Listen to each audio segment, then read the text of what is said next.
I think it's a tremendous disappointment. It's a document riddled with contradictions. If you want more quotes, it has become hopeless and meaningless. Hopeless and meaningless in the sense that in 3 years, nobody will remember the NEM. Okay, why?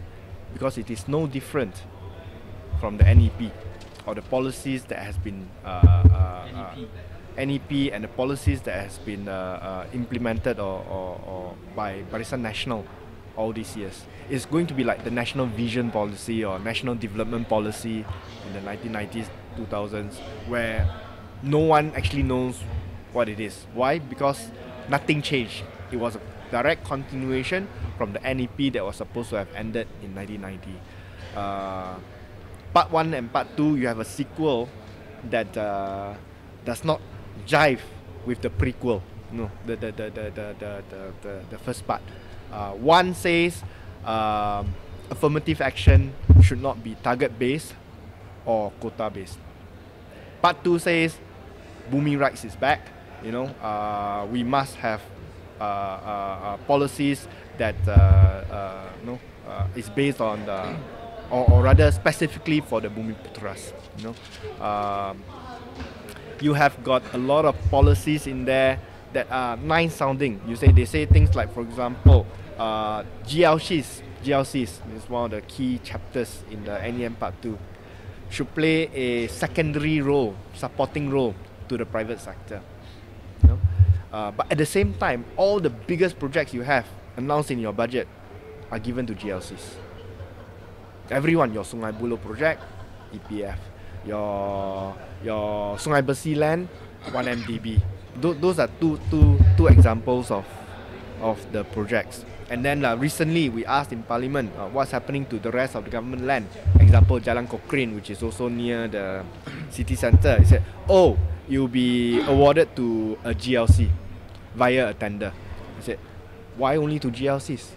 You know, you are telling me that GLCs should play a secondary role in the private sector, and yet all your juiciest projects, all your juiciest parcels of land are being given directly to GLCs.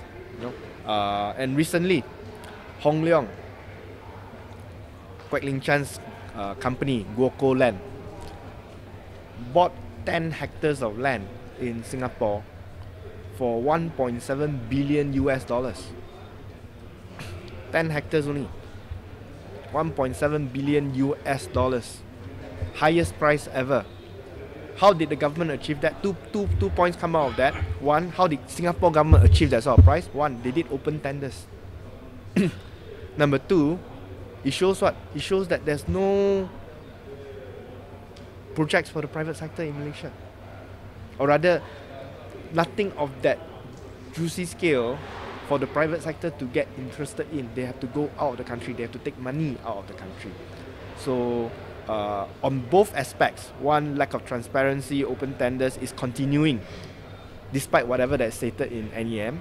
And number two, the role of GLC is clearly crowding out private sector investment in Malaysia. No, question then is whether your entry point projects, are they commercial or non-commercial?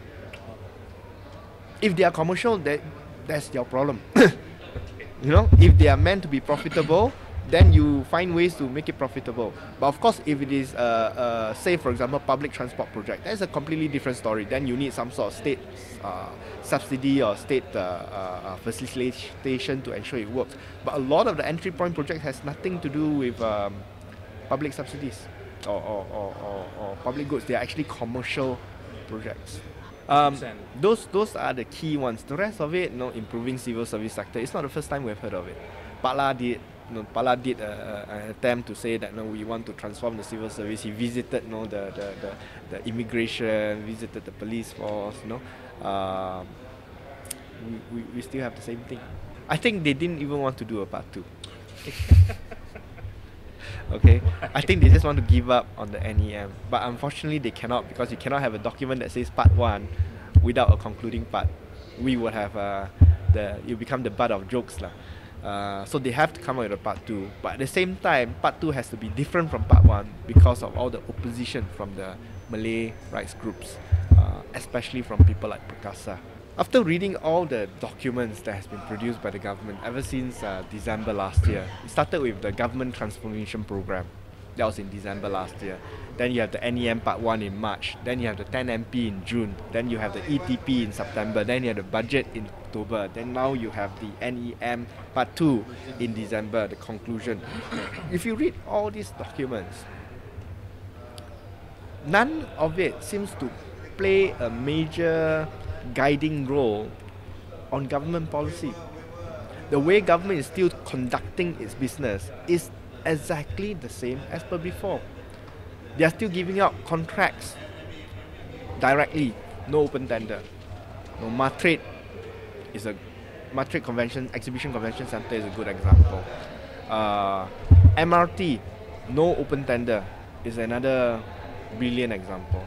You know, 47 billion ringgit project, no open tender. I mean, if you can save 10%, that's 4.7 billion ringgit you're saving. You're not saving a tiny little bit, you're saving a lot of money.